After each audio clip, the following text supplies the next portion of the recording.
Hello, my name is Craig Swan on behalf of Leverage Academy, and what I'd like to do in this presentation is demonstrate what a typical module might look like if you were training with Leverage for your certificate for qualification, and a little bit about the style that we use. We typically, because we are lawyers and accountants in practice, we tend to focus on our own experiences and our own real life qualifications in order to deliver a statutory course that the government requires you to do in order to work in real estate. So a good example of this behind me here is the methods of sale for residential property. Residential property in New South Wales has a number of requirements and rules and regulations and sections of acts that you need to understand. But rather than throw those things at you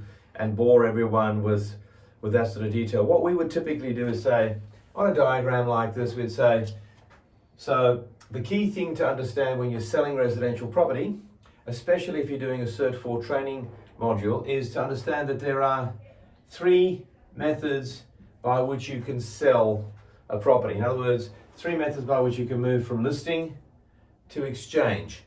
Private treaty is probably the most common across the country, across the state, maybe even across the globe. Everyone understands private treaty. Auction is another method of sale. We'll put a little A there. And the third method of sale is tender. We're not going to talk a lot about tender today, mainly because it doesn't really have that much of an application, broadly speaking, to residential property. So of the three methods of sale, we're going to focus on private treaty and auction. Now, let's focus on some similarities. Although these are two different methods of sale, very much so, they do start and end in a very similar way. They begin at the listing point, and in fact, if we really are being careful about it, obviously there's going to be some prospecting that happens prior to a listing. That could be a discussion for another day, but let's assume that we're going to go from listing to exchange. Then the listing process is going to be something very similar between these two methods of sale, and the exchange, the point of exchange, is also going to be the same. They're not different there. What's different is in the middle here.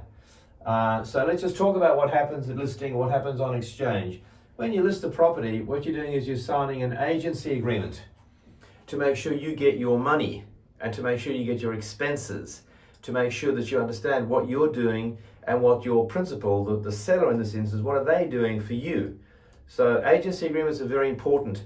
There are at least 4 types of agency agreements that we can point to with residential sales: exclusive, sole, open, and auction agency agreements.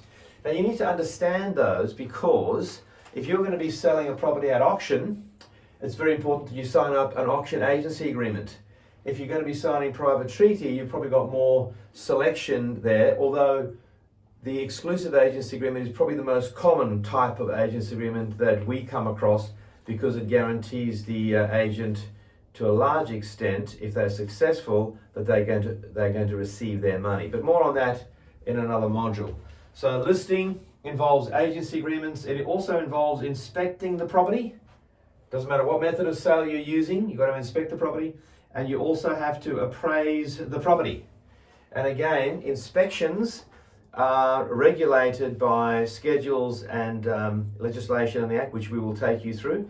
And the way you appraise a property is also very important, because there are sections that we will outline that you would need to be aware of in case somebody asks you to substantiate how you got to that number. So let's just talk now those are the similarities, right, with the two methods, and we're at the listing point here. So how does private treaty differ from an auction?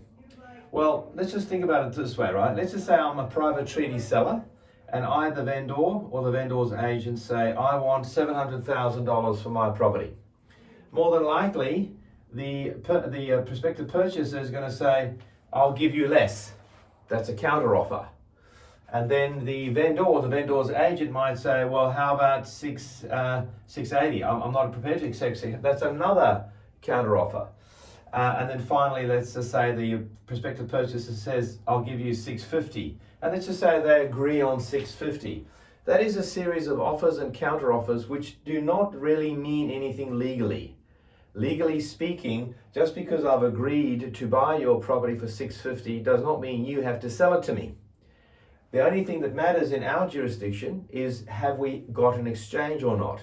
But definitely this process of private treaty is going to bring us closer to the point of exchange. It's only at exchange, a proper exchange, a legal exchange, that we have a binding agreement, promise to sell, promise to buy, and some ability to take action against somebody else if they choose not to fulfill their obligations.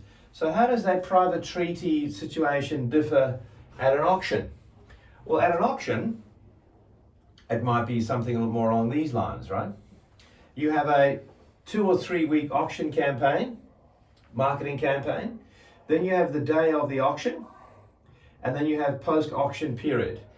Now, on that day of the auction, the auctioneer, the person authorized to buy, promote or sell the property at an auction, they must be an accredited auctioneer.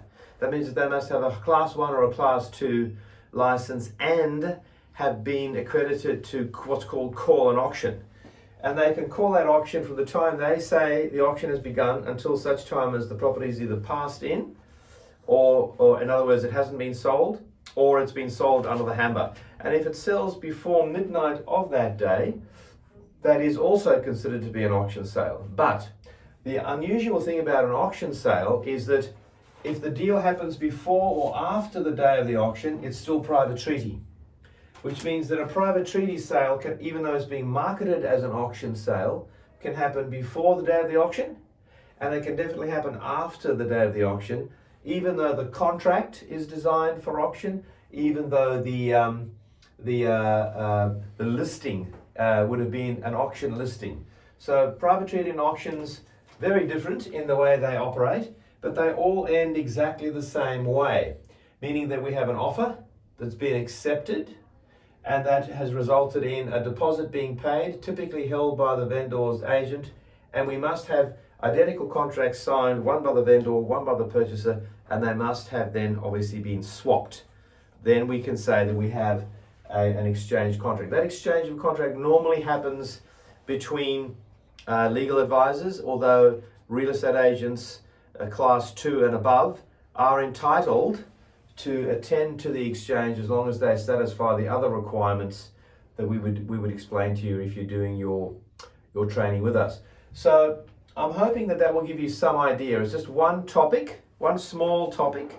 That sort of topic will be the sort of material that we cover in a Cert 4. As you can see, most of the training we do at Leverage, we do based on what we already know to be the case, and we then reference it back to the various sections of the Act and the regulations and the schedules, so that when you finish your training, even though you may not have actually stepped foot into an office yet, you've got a very good working knowledge of how things actually work out there in the sector. So until next time, happy hunting.